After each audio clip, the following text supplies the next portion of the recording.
Question number 5 है, if A B C are length of a side of triangle, अगर A B सी किसी triangle की sides की length है तो बताएं कि इनमें से कौन सी राइट एंगल ट्राइंगल नहीं है। ठीक है, तो बच्चों उसके लिए अगर हमने देखना हो कि कोई राइट एंगल्ड ट्राइंगल है या नहीं, उसके लिए हमारे पास एक थ्योरम होता है जिसको हम कहते हैं Pythagoras theorem. By Pythagoras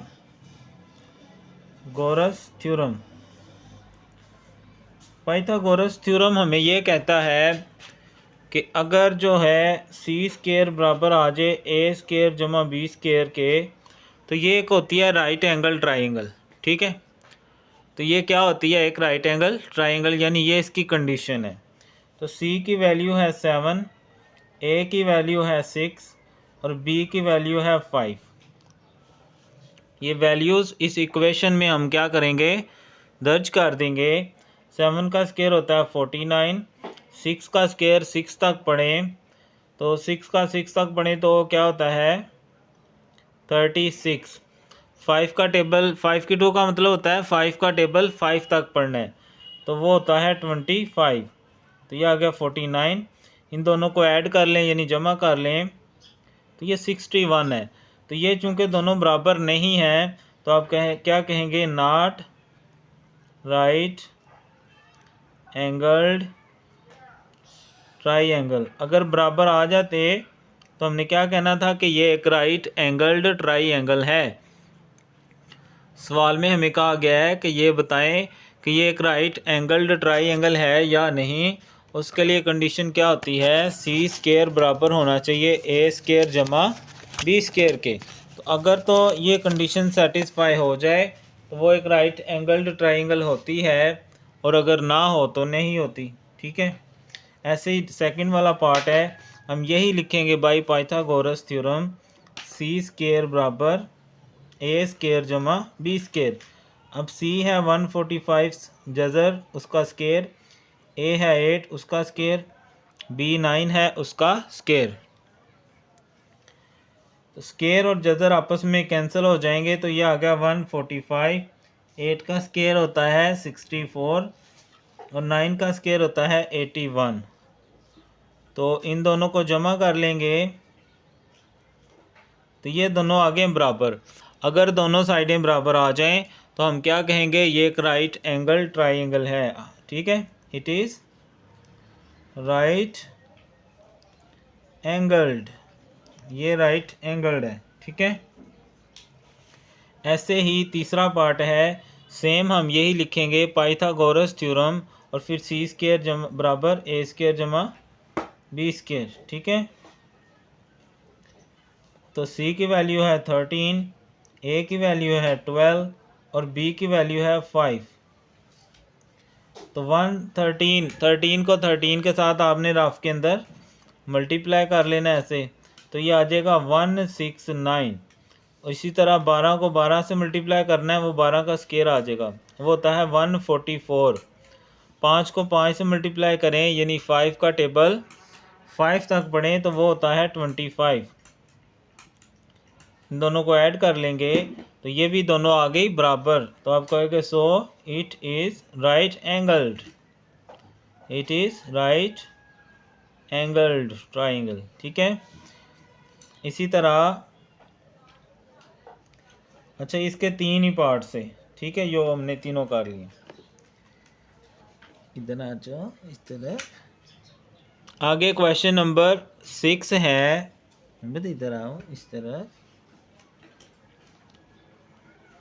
question number 6 में हमें कहा गया है कि एक राइट एंगल ट्राइंगल में हाइपोटेन्यूज सी है और दो साइड ए बी हैं, तो जो वैल्यू मालूम नहीं है वो मालूम करें।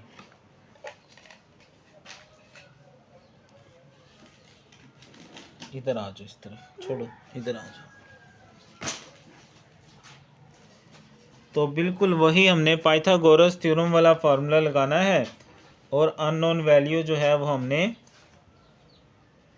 फाइंड कर लेनी है। ठीक है, तो हम सिंपली लिखेंगे बाई पाइथागोरस थ्योरम, ठीक है, बाय यूजिंग पाइथागोरस थ्योरम। या आप लिखोगे सी स्क्वायर बराबर ए स्क्वायर जमा बी स्क्वायर। अब जो सी है वो हमारे पास है 60, उसका स्क्वायर। ए जो है अच्छा मालूम क्या करना था इसमें, बी मालूम करना है। ए और सी की वैल्यू दी हुई है, सी है 61, ए है 60 और बी हमने मालूम करना है। गरम है 61 का हमें स्क्वायर चाहिए, तो 61 को हमने 61 के साथ क्या करना है, मल्टीप्लाई कर लेना है। गरम है 1 1 जार 1 166, 6 1 जार 6, 6 6 जार 36, 6 6 12, 2 का लगा, एक कैरी, 6 और 1 7 और ये 3, तो ये आ गया 3721। ऐसे ही 60 का स्क्वायर यानी 60 को 60 के साथ आपने रफ में मल्टीप्लाई कर लेना है। अब देखो मैं आपको एक शॉर्टकट बताता हूँ, ठंडा करके पीना गर्म है। अच्छा ये लो पहले ठंडा होने दो, ठंडा होने दो।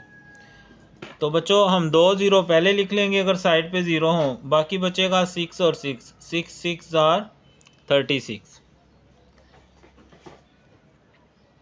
जमा बी का स्क्वायर, तो 3721। ये 3600 इधर आएगा तो माइनस हो जाएगा, इनको माइनस कर लें तो ये आ जाएगा 121।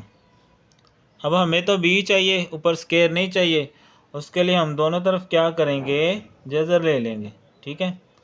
तो 121 का जज़र होता है 11, ठीक है। ये आप सीख के आ चुके हो, कैसे, ये देखो ऐसे 1 1 जार 1, 1 को डबल करेंगे फिर 1 1 से करेंगे तो 21, ओके। इस तरह ये 11 आंसर आ गया। वरना आपके पास छोटा कैलकुलेटर आप रख लो, उसके साथ भी कर सकते हो।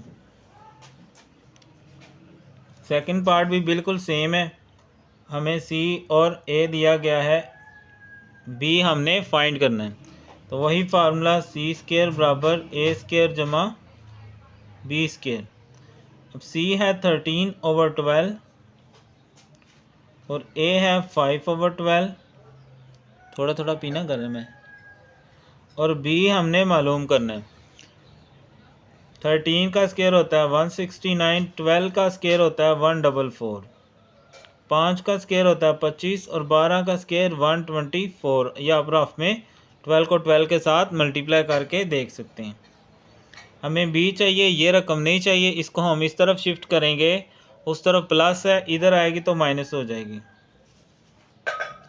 तो ये इधर आई तो माइनस हो गई, ठीक है। अब यहाँ हम करेंगे सेम एलसीएम। सेम एलसीएम क्या होता है, नीचे वाली हम एक दफ़ा लिखेंगे और ऊपर वाली इकट्ठी कर लेंगे, 169 माइनस 25, ठीक है। तो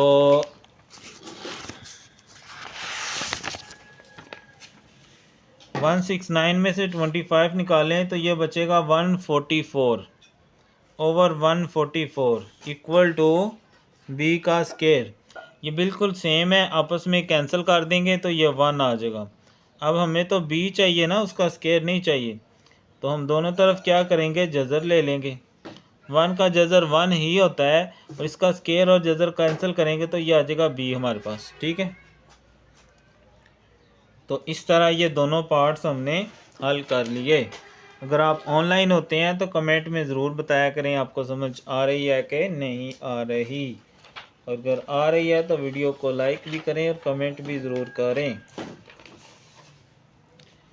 सेम पैटर्न पे तीसरा पार्ट है, सी स्क्वायर बराबर ए स्क्वायर जमा बी स्क्वायर। तो सी हमने मालूम करना है, ए की वैल्यू है 4√5 इसका स्क्वायर और बी है 10, 10 का स्क्वायर। यहाँ 4 का स्क्वायर हम अलहदा कर देंगे और √5 का स्क्वायर अलहदा कर देंगे। 10 का जो स्क्वायर है, अगर हम 10 को 10 के साथ मल्टीप्लाई करें तो ये होता है 100। 4 का स्क्वायर आ गया 16, इसका स्क्वायर और जज़र कैंसिल ही आ गया 5 प्लस 100, 16 5 80 जमा 100। अब सी स्क्वायर ख़त्म करने के लिए हम जज़र ले लेंगे, इधर भी जज़र और इधर भी। नो बेटा नो, ऐसे नहीं करते, वादे नहीं निकालते। अब 180 के मैं क्या करता हूँ, मैं फैक्टर बना लेता हूँ यहाँ पे।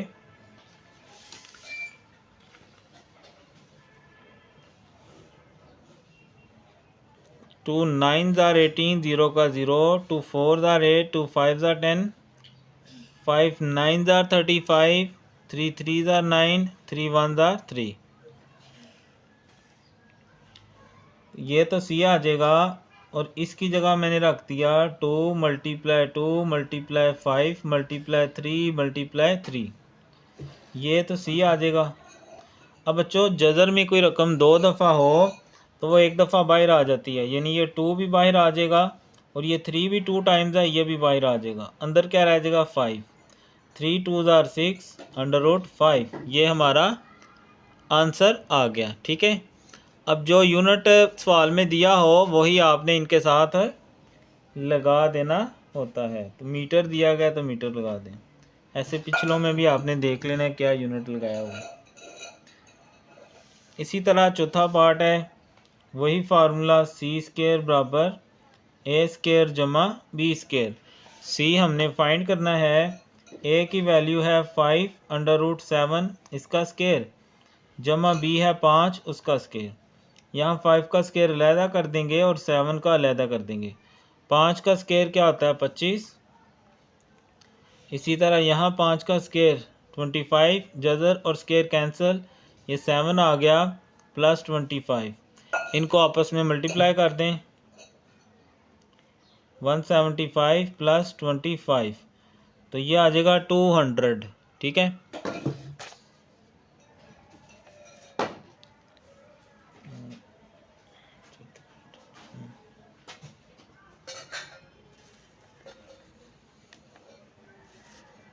तो अब हमें तो चाहिए सी, जज़र स्क्वायर नहीं चाहिए, दोनों तरफ जज़र ले लेंगे, ये सी आ जाएगा।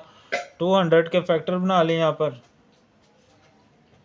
2 1 ज़ार 2, 2 5 ज़ार 10, 5 1 ज़ार 5, 5 2 ज़ार 10।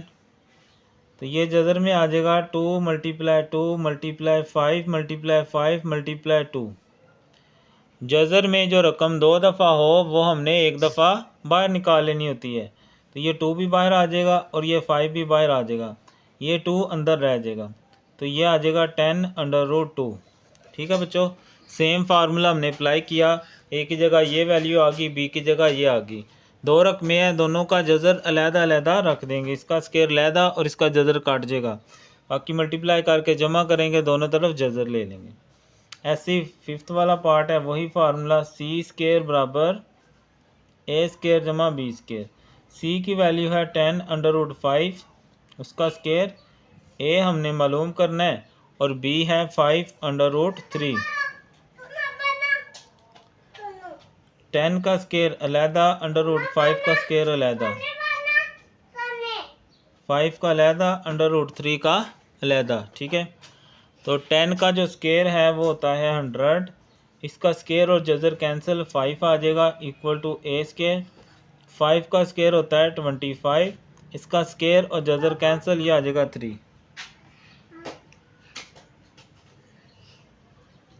तो 10 को हम 5 से करेंगे तो 500 आ जाएगा। गर्म है, हाथ ना जला लेना। अच्छा,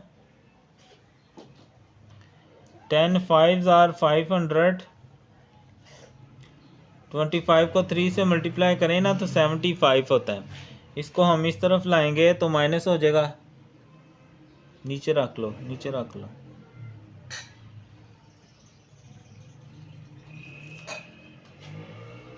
जला ना हाथ, मैंने कहा था ना गर्म है।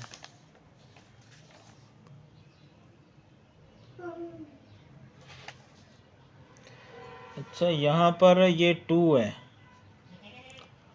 यहाँ पर ये 2 है, तो यहाँ भी 2 आ जाएगा, यहाँ भी 2 आ जाएगा, तो यहाँ भी 2 आ जाएगा, तो ये 200 आ जाएगा।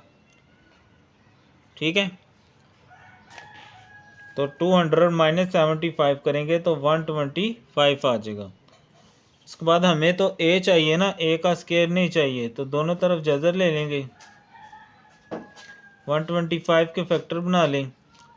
5 2s are 10, 5 5s are 25, 5 5s are 25, 5 1s are 5। तो ये आ गया 5 मल्टीप्लाई 5 मल्टीप्लाई 5। स्केयर और जज़र कैंसिल, तो ये आ गया ए। जज़र में एक रकम 2 दफ़ा हो तो एक दफ़ा बाहर आ जाती है, तो ये आ जाएगा 5 और ये आ गया ए। ठीक है, तो ये था क्वेश्चन नंबर 6 और इसके सारे पार्ट्स हमने हल कर लिए। ठीक है, आई होप आपको समझ आ गई। अगर समझ आई है तो कमेंट में ज़रूर बताएं और वीडियो को लाइक करें और चैनल सब्सक्राइब कर लें। ठीक है।